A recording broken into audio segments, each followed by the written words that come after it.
This is why I hate grown-ups. All they do is feed you a pack of lies and take stuff away from you. Oh, really, Miss Lestrade? Tell me, is that overcoat keeping you warm? What?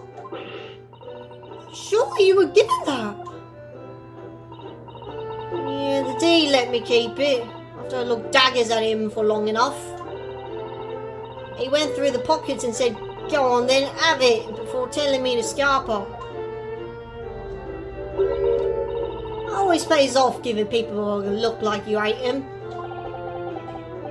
I can't help feeling that's going to get you into some serious trouble one day.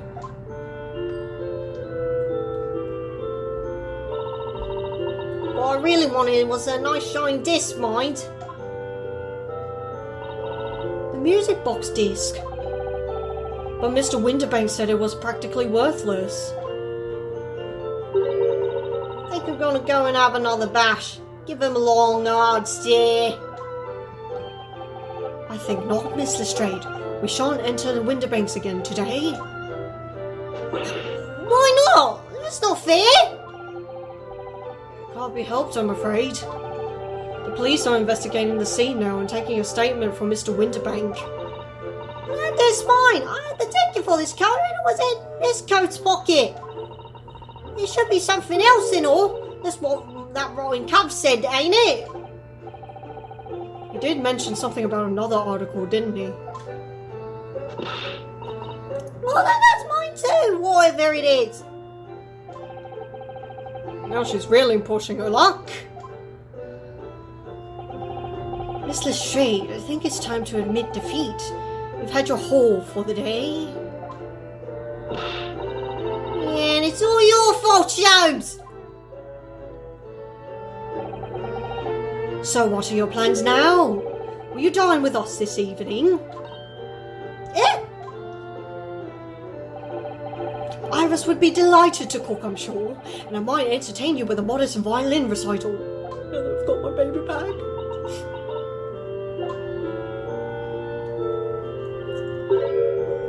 No, sir. I wouldn't come round to your place, then. Have you lost your head or something?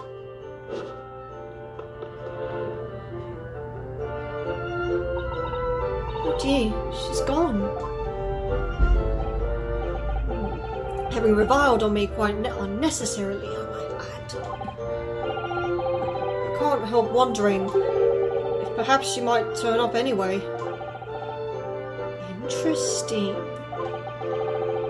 Once she had a chance to calm down, I think there's a good chance she'll decide to come. Very well then. I'll inform Iris to set a place for our potential guests at the dinner table this evening. And one more thing. I should be glad of your company later too. Sorry? I believe I will have a rather splendid surprise to show you. Oh, how exciting! What is it? You shall have to wait and see, Mr. Sato. Until later then. Bro, what are we doing now? Okay, so that's off limits.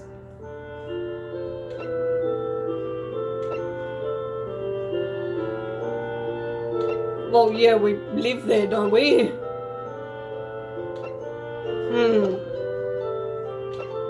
Anything of interest out here, perhaps? To be honest, I don't see anything. I mean, potential flavour ticks, but... Oh well, spot by, because we live here.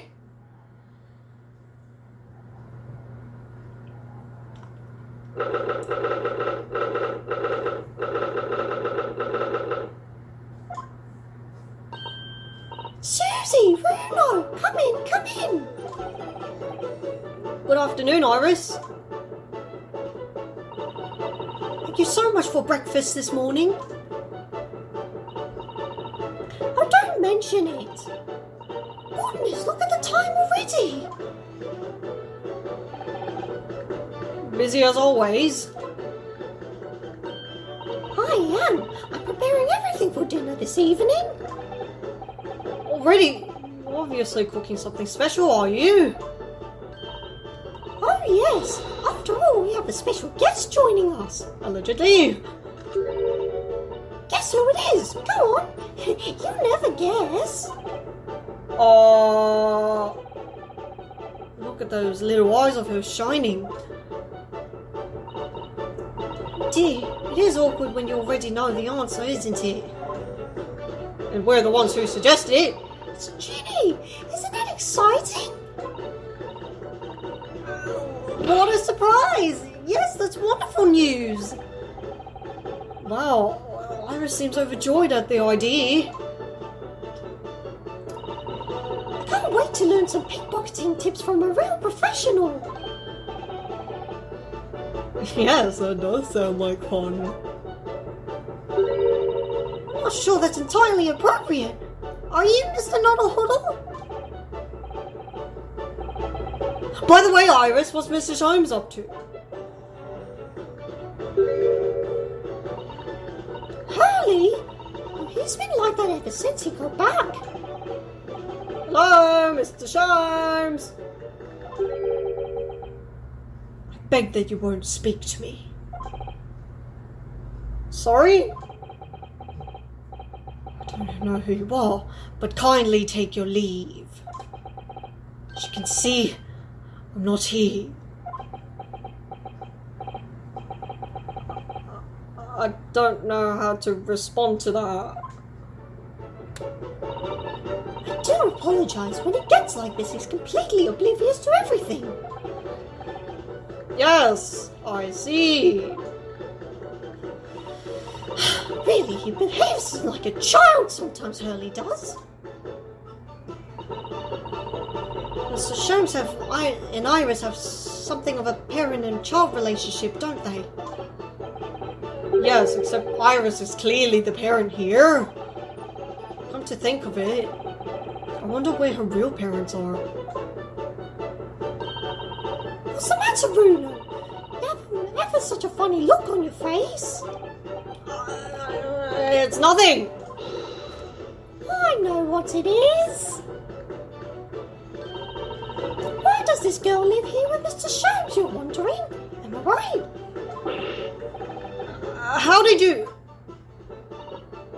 Oh, Bruno, I can read you like a book. Seems like anyone can, really. Just nothing special. This girl is dangerous! Don't worry, you can ask me anything. I won't mind. Can we... Ginny! So, by Ginny, you mean Miss Lestrade, the young woman from the McGilded case 2 months ago, right? Yes, you also stole my experimental smoke grenade launcher. Although after that trial, I invited her back here and we had dinner together. And now we're the best of friends. Oh, what a lovely tale! Yes, now if I bump into her on the street, she runs away as fast as she can. Oh. Now chase after her down the back alleys. Interesting idea of friendship. And then I let her have the latest colour of smoke grenade I've developed. Oh. There's so many beautiful colours in the world. Ginny wants me to make a whole rainbow. I suppose this means you've let Miss Lestrade keep the smoke grenade launcher, have you? Yes, that's right. I got bored of it anyway. Hurley always reacts the same way I shoot him with it now. Poor Hurley. I can't wait for Ginny to arrive. It's been too long since she last came over. I'm so excited. Just hope she does actually come. Living with Mr. Sholmes. I'm sure you've been wondering why it is that I live here with Hurley, haven't you? Well, it has crossed my mind. That, and where are your real parents? Well, Mummy and Daddy aren't with me anymore.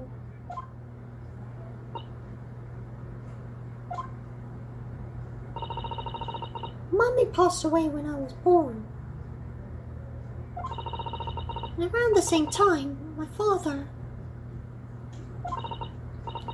Well, he had to go to a faraway land because of one of the cases he and Hurley were working on. Oh. Wait a minute. Did you say he and Hurley? Yes. Daddy and Hurley were always solving mysterious cases together. She didn't mention that before. Speaking of case, he wrote them all up in his diaries. That's what's in the metal chest over there. really, he recorded them all.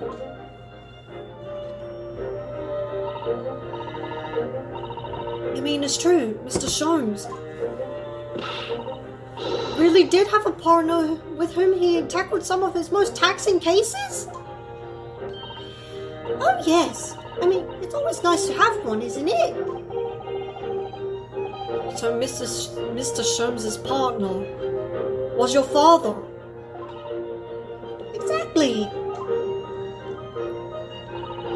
Hurley told me I wasn't allowed to look in the chest. That only made me want to look even more, so I opened it up. You found your father's memoirs. Yes, so I asked Hurley, who wrote these? He nearly fell off his chair. But then he told me. That's when I found out that the author of all those accounts was my father. So Iris's father was Mr. Sholmes' partner.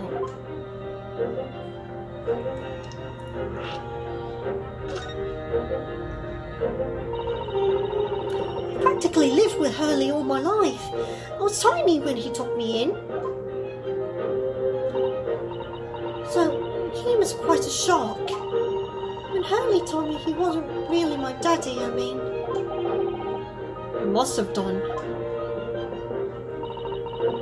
I wonder why Mr. Sholmes chose to tell you at such a young age.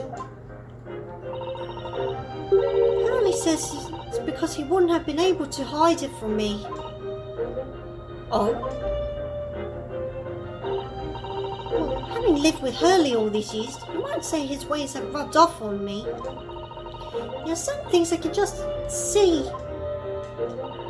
Especially lies. I almost know when people are lying before they open their mouths sometimes.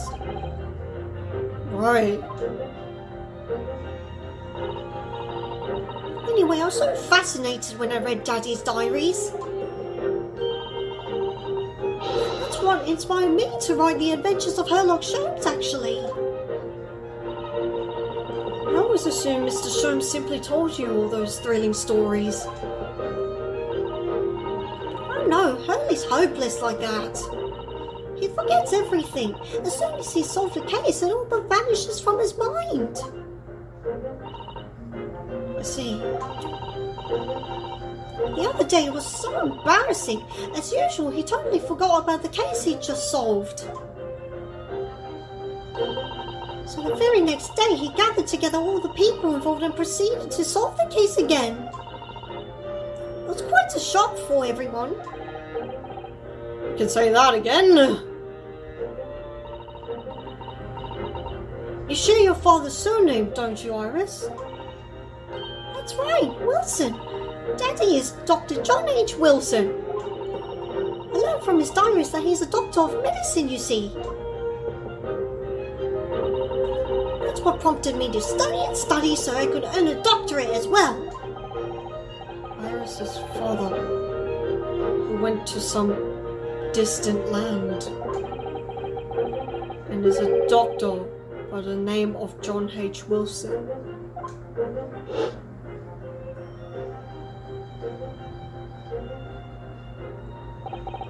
The court will now hear the trial of Ryunosuke Naruhodo. Kindly state before the court the name of the victim in this case. The victim's name was Dr. John H. Wilson.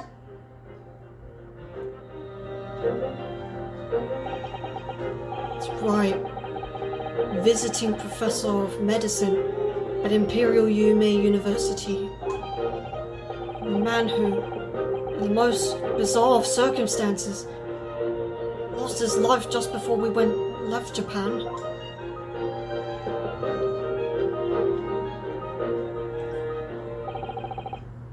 Mr. Sato. Yes. Perhaps we shouldn't pursue this conversation any further at this time. I think that would be for the best. Ah, my dear fellows, how good to see you. Mr. Jones! Why ever did you not make your presence known to me before? You are a handful. Well, no matter now. So, how the devil are you? We've been with you for most of the day, so... Goodness, really? We live here, bro? Do tell me, Mr. Jones, is your violin unscathed? My violin? Whatever are you talking about, dear madam? Never mind that now. I have something far more interesting to show you. Ah, yes. Behold, my dear fellows. Another music box disc. No, not another disc, Mr. Sato. This is the one Gregson demanded we hand over as evidence. Mr. McGilder's disc. Oh my! What's it doing here? You know, at times, Mr. Naruhodo, I think that though I have an undeniable turn for detection, I may well even more adept at larceny! Oh, that would be wonderfully exciting. I'd be your pickpocketing assistant. And Verona could be our go-to lawyer if we ever got caught. Right! Plus, Susie has such beautiful handwriting, she could write all our menacing crime notifications. Yes, I'd be delighted. I'm just gonna pretend this conversation will never happen, I think.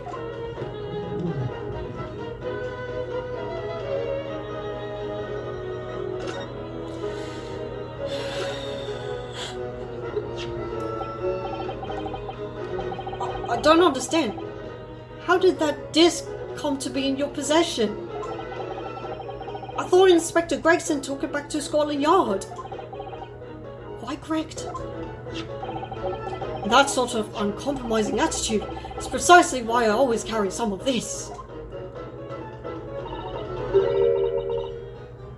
That's a bar of caramel, Mr. Sholmes. Your own brand. Your one and only friend in times of loneliness, if I'm not mistaken. If you will humour me, my dear fellows, cast your minds back to when the good detective confiscated the disc.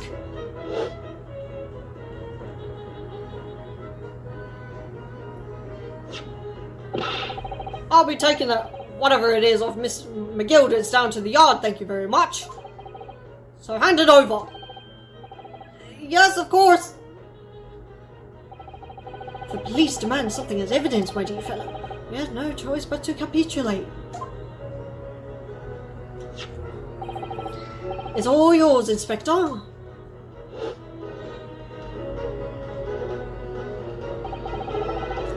For the briefest of moments, I had the disc in my hand, did I not? Yes, you did, but I still don't understand.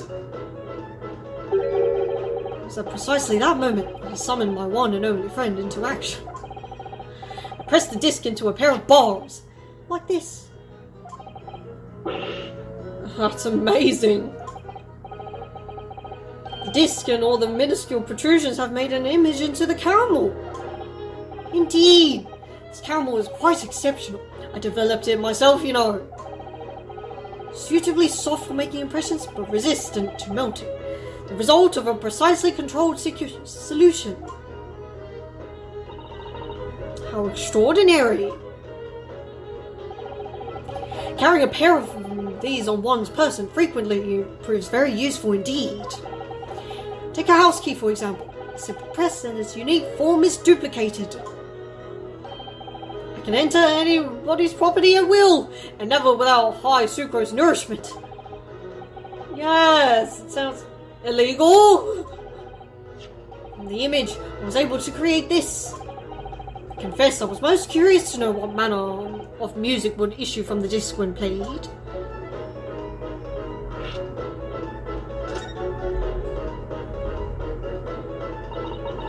Do tell us then, Mr. Sholmes.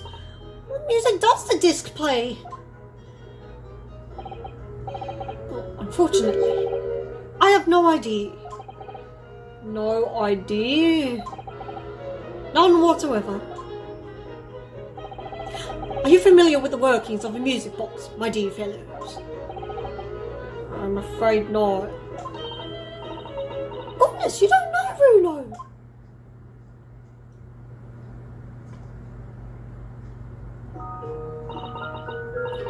Inside a music box, there's a special metal piece called a comb.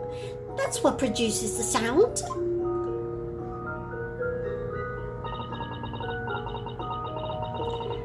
Small protuberances pluck the different teeth off the comb as they rotate past it, making the different notes. The first music box is to be invented using a rotating cylinder with protuberances on it.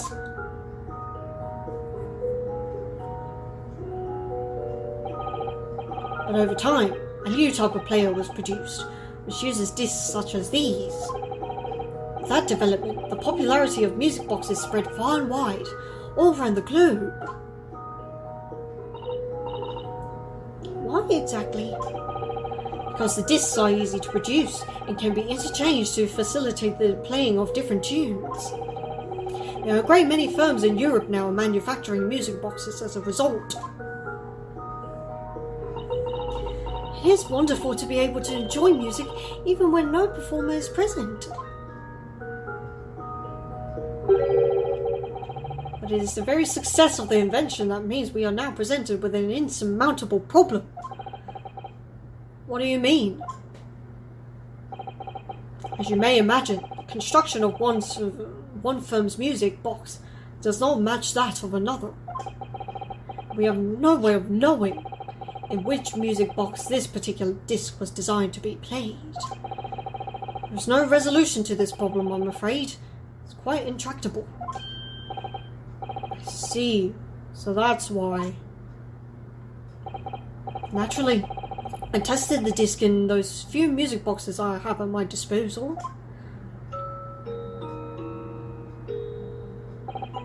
As you can hear, to no avail.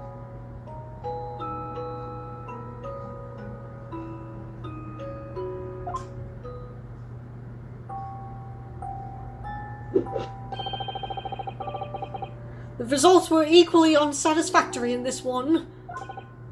So, I am presently engaged in acquiring an example of all the music boxes ever made in Europe. Every single one? That's early for you. Always taking things too far. But my dear girl, an unsolved riddle is quite repugnant to my constitution. Surely all the different types in Europe will amount to a huge volume of music boxes, won't it? yes, it is certainly true. In the worst case, I shall just have to ask you to vacate the attic room. What?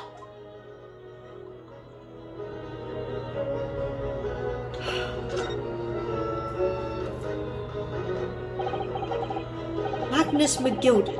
Not a name I expected to hear again so soon. It's only been 2 months since that grisly case.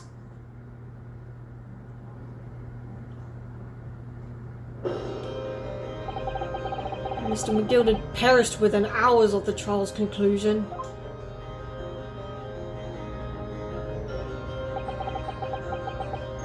Was it the curse of the Reaper? No one knows, still now. The omnibus was reduced to a pile of ash. Not a shred of evidence remained. And with the man's death, the truth about the murder in which he was so intimately involved was buried.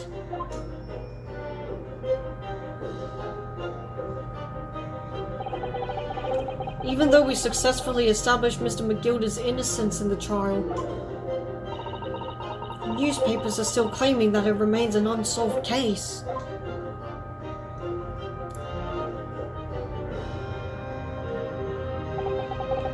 The murder of the brickmaker, Mr. Thrice-Fired Mason.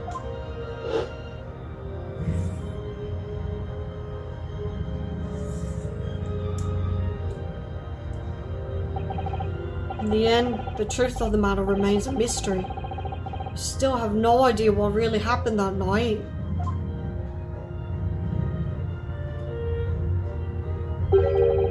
Although Mr. McGilded was found not guilty through my defense, I still don't know if that was the right judgment or not.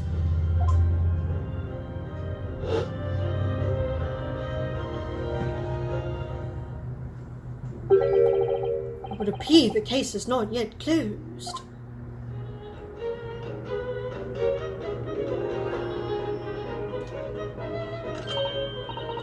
Well, it's time I started getting things ready for dinner, I think. Jenny will be here before long. Thank you, Iris. Well, you must let me help you then. Of course, Susie. There's plenty to do. I think I shall investigate the condition of my faithful performing partner. Now then, where did I leave? Let this be a lesson to you, Mr. Sholmes. Never leave anything too precious with the pawnbroker. Yes, you may be right. That reminds me of something Mr. Winterbank said before.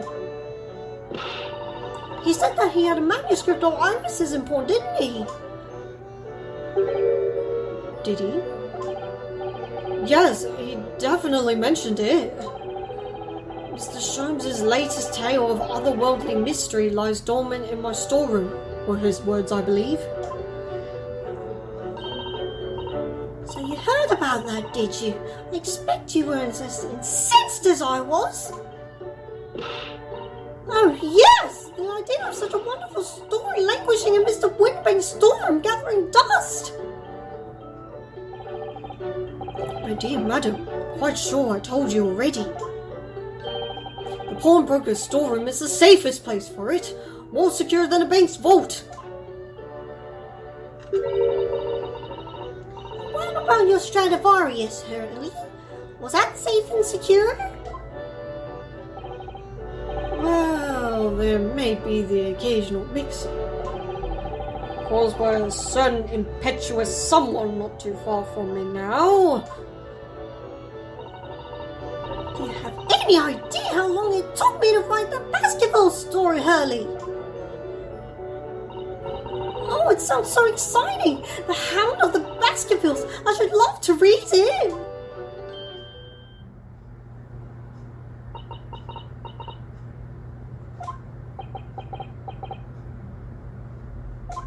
Hound? Ah!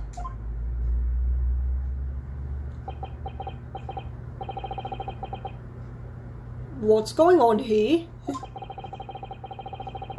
Why does it feel like an icy chill just swept through the room?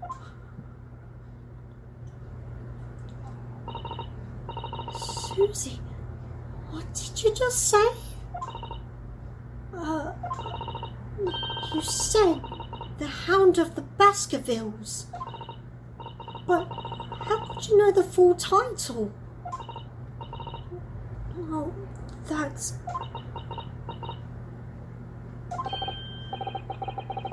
That's because Mr. Sato is such a great fan of all the stories about Mr. Sholmes, of course.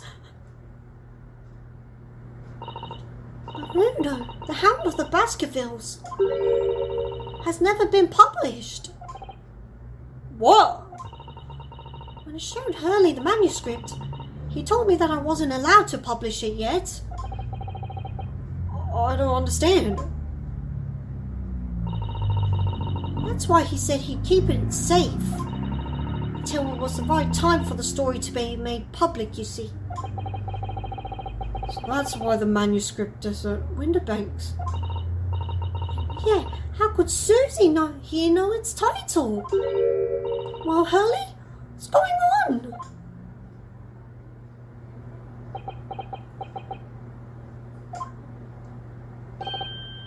Ah!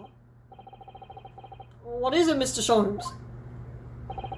It would appear our guest has arrived.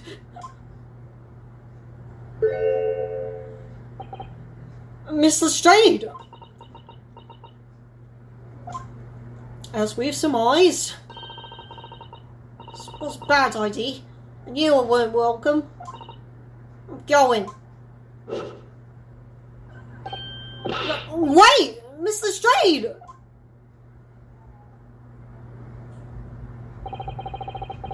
We've all been eagerly awaiting your arrival. Haven't we, Iris?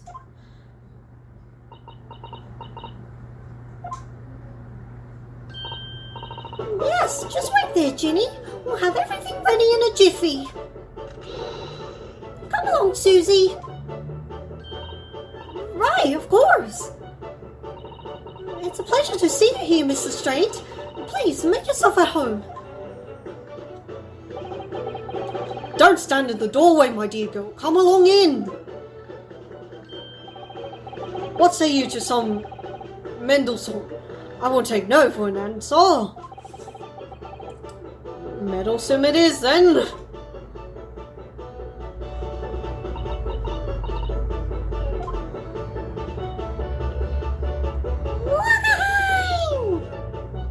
Hello.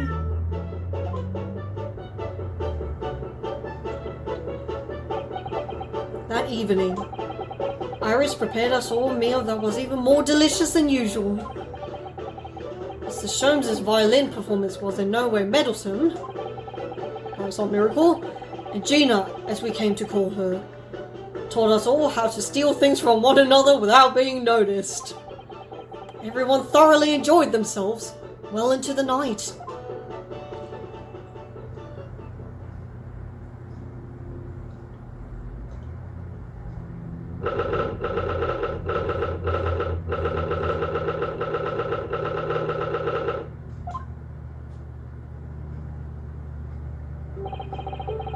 That was a very enjoyable evening, wasn't it? Oh yes, Iris's cooking was truly divine. I feel as though I can still hear the enchanting strains of Mr. Sholmes' violin even now. Best of all, I bet I could steal the glasses from his lordship's face next time we're in court.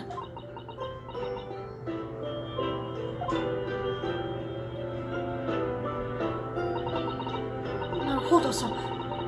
Could I consult with you about something, I wonder? What's the matter, Susato-san? It's about the telegram I received. Ah, the one that arrived first thing this morning, I suppose.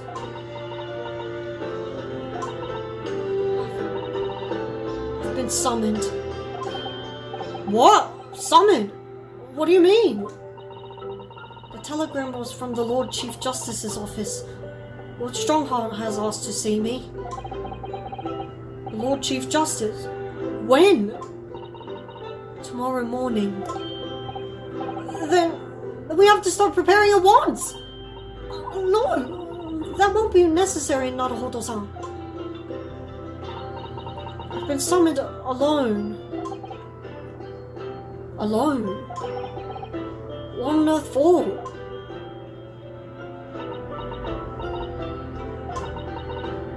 I have no idea.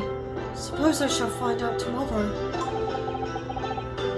What's all this about? Whatever it is, it's making me feel very uneasy.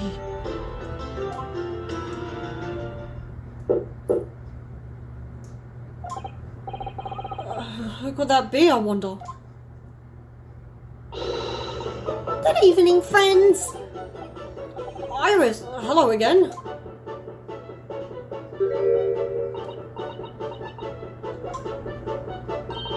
And Gina too. Yes, Jenny's going to stay with us tonight. She's going to sleep in with me. Isn't that right, Ginny? Well, yeah. How lovely. Let me make a pot of tea.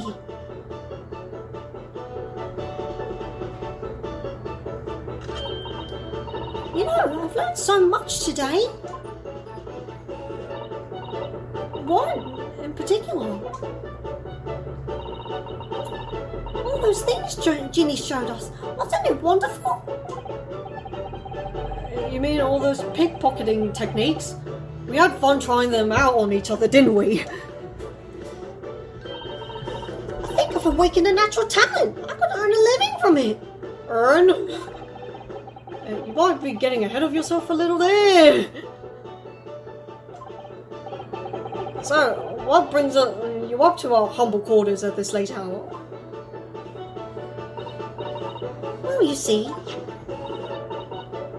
I came to return this! what? That's mine! However did you... I told you, didn't I?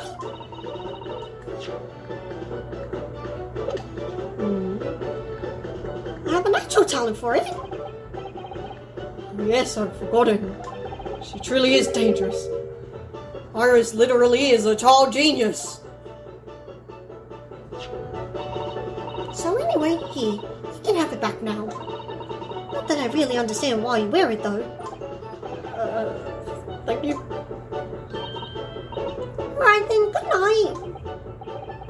Yes, good night.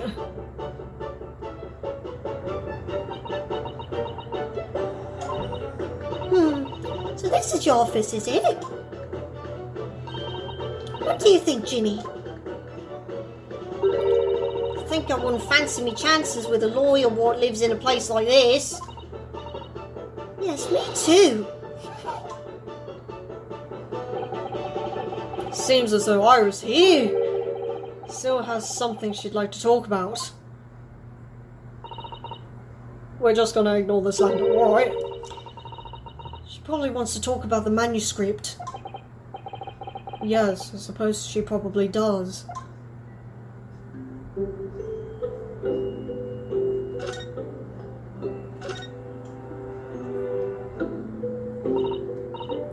Iris, I suppose you're hoping to talk about the manuscript, aren't you? Aren't you going to tell me? I'm so sorry. I need a little more time. Please.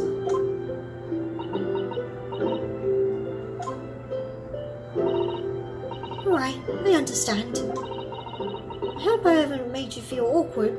A bit late, but alright. Oh no, not at all, Iris, not at all. I don't know what this is about really, but it's a story you made up, is it, Iris? This mantle script or whatever you call it. It's not exactly a story that I made up. It's something I read in Daddy's diaries. Daddy's? That's right. I don't suppose I've mentioned it to you before, Ginny, but my daddy was Hurley's assistant once. His partner.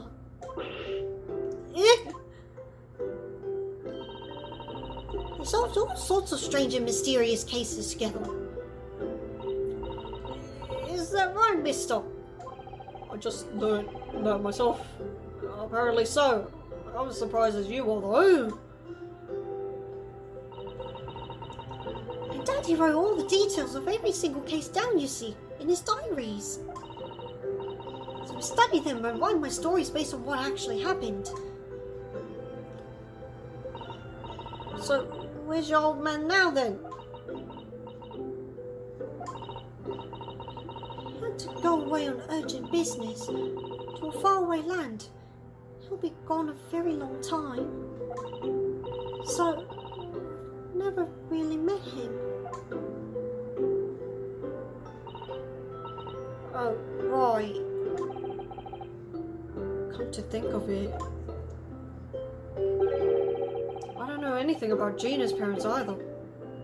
Perhaps we should ask her for some reason.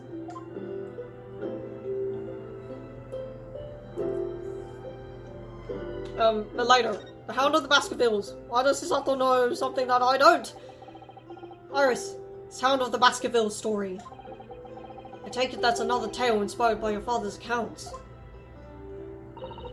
That's right. I thought it was fascinating. It's different somehow from the other cases, I mean. How? I don't really know. It must be special in some way. Because after I'd written it and shown the manuscript to Hurley, he turned as white as a sheet. It's the first time I've ever seen him like that.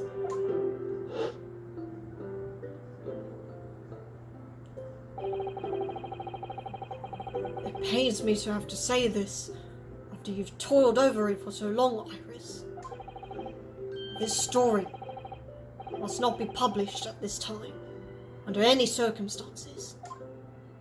Why not? It's one of my best works! I'm not at liberty to say. Not now. So please, do not ask me.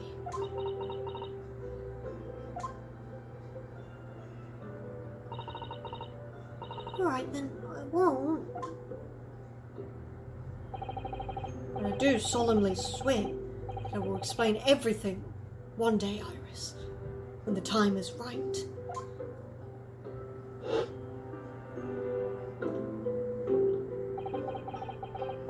And that's how the manuscript came to be with Mr. Winterbank, is it? Yes. Hurley said it had to be somewhere very safe. Really gets my goat, that does. He's treating you like a child. It's mean, that's what it is, keeping secrets like that. I'm sure Mr. Shones isn't trying to be mean. Yeah? If he said he wasn't at liberty to talk about it, I'm sure there must have been a very good reason.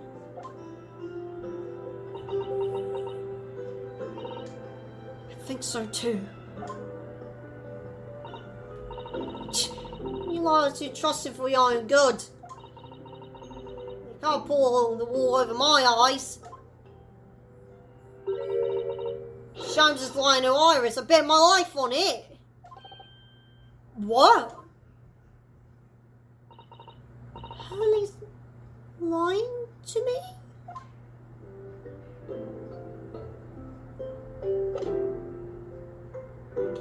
And now we're going to... while we simmer on that, we're going to ask about Gina's parents for some bizarre reason.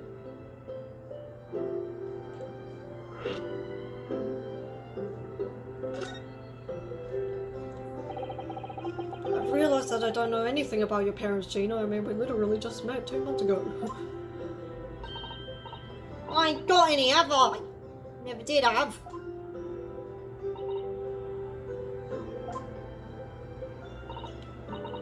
Look, the East End's full of orphans like me. Full of orphans like me. No one wants nothing to do with us from the minute we're born. Not even our mums. Why don't you have kids then? Sorry. We all stick together. The older ones look after the little ones and make sure they get by. So that's why you're a pickpocket.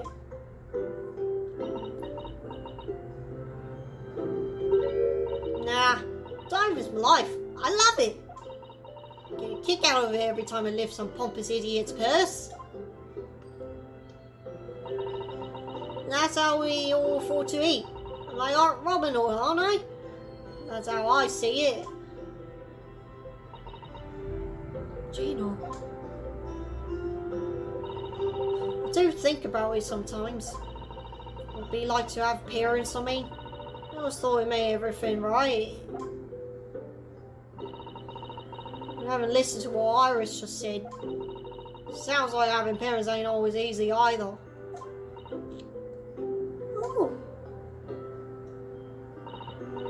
I mean, if you know you never had them, you don't feel like you always wanted to meet them. It's true.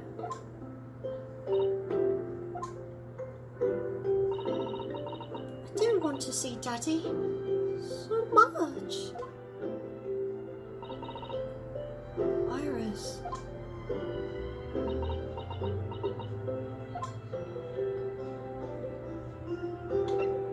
Sholmes is lying, huh? Gino, what did you mean when you said you know Mr. Sholmes is lying to Iris? Well, he reckons he popped that mantle script or whatever, right? Come on, it's obviously a load of rubbish. Why would you think that, Gino? Simple, if that story was really in an old Winterbank storeroom, there's no way someone from halfway around the world, in other words you, could know about it. Oh. Sorry, Iris, but if you ask me, he sold it. Would have heard about it by now, wouldn't we? Without telling you. Hurley would never do something like that. I'm sure of it. Ha! Grown-ups do a lot worse than that, believe me. Barefaced lies, a lot of them. Just ain't realised it yet.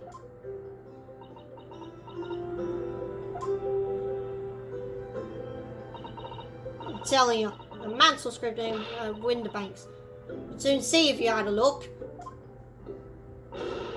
Even if you think you can trust him, I don't. Sholmes is a liar like the rest of them. If I'm honest, I have wondered if Hurley's telling me the truth sometimes. See? But I don't mean that I think he sold it. I mean that I sometimes wonder if he might have hidden my manuscript somewhere. Somewhere I don't know. Even though it's wrong for me to doubt him. Don't be too hard on yourself, Iris.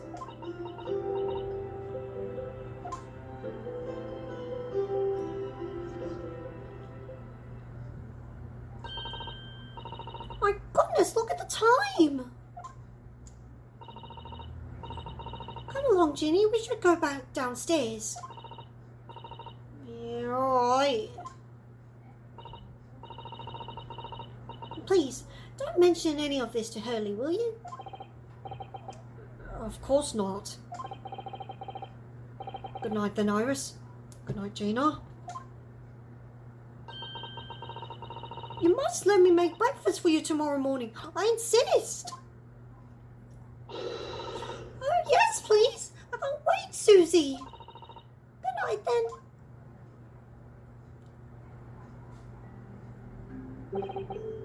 Iris. Sure is easy to forget, isn't it? Sometimes she speaks just like an adult. Deep down, she's still just a child.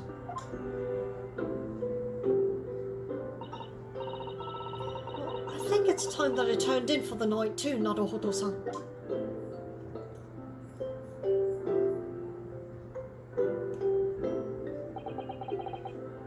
Dr. John H. Wilson, Iris's father, but also the name of the murdered visiting professor at Yume University. It can't be a mere coincidence. Something deeper going on.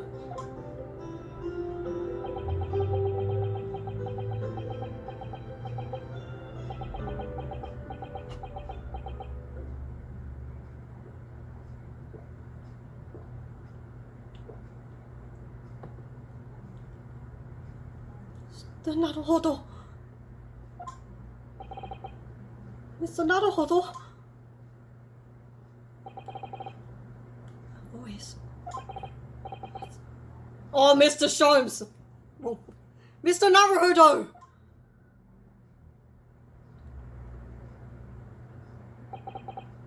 What's going on? It's the middle of the night.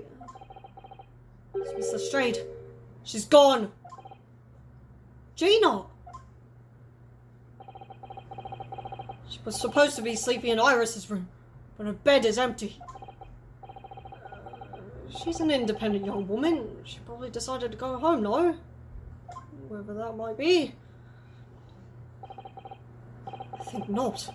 From speaking to her before she retired, I received the distinct impression that she was looking forward to breakfasting with Mr. Sato. No, I don't believe the girl has gone home. But I've been waiting for over an hour now. Over an hour? If you'll indulge me, look out of the window, my dear fellow. What's this about?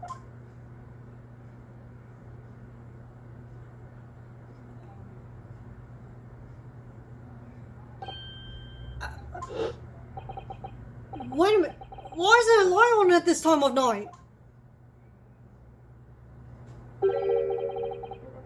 That's Mr. Winterbank's Pawnbrokery. Mr. Winterbank's... I have a bad feeling about this. Oh no.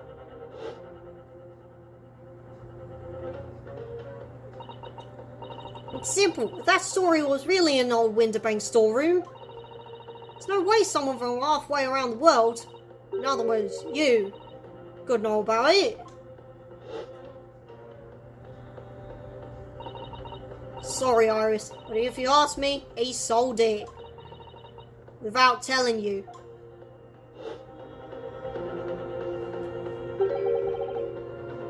Gina have gone.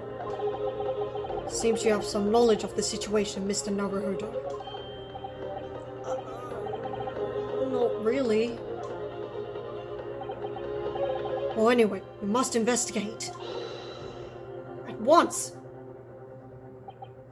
Mr. Sato!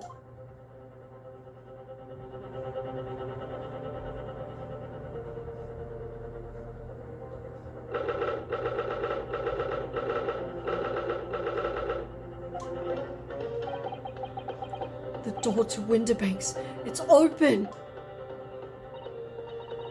The lamp is burning. It must be Gina, mustn't it? Let's hope it's nothing more sinister. What? Come, there's not a moment to lose. Clearly something is afoot inside.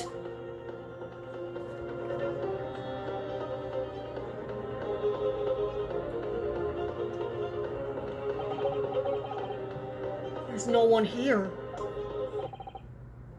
Oh yes. There is.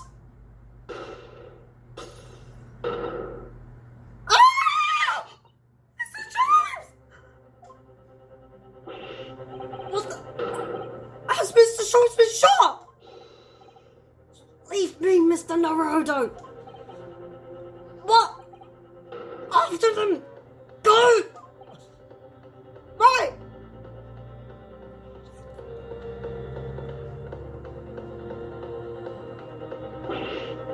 Blast!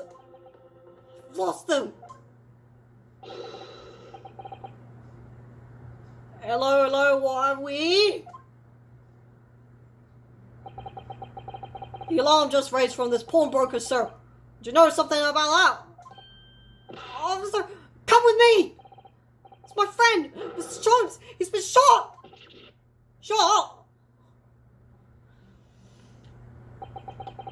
With the policeman close behind me, I ran back to Winterbanks.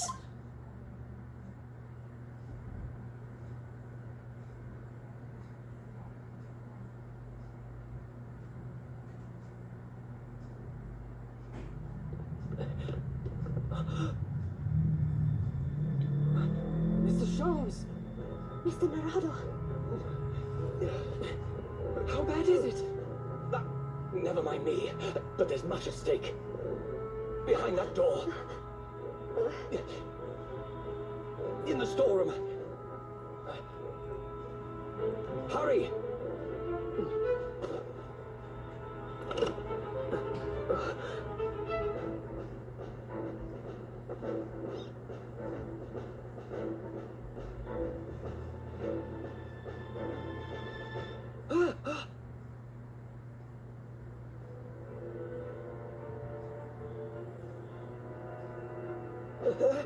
It's Gina!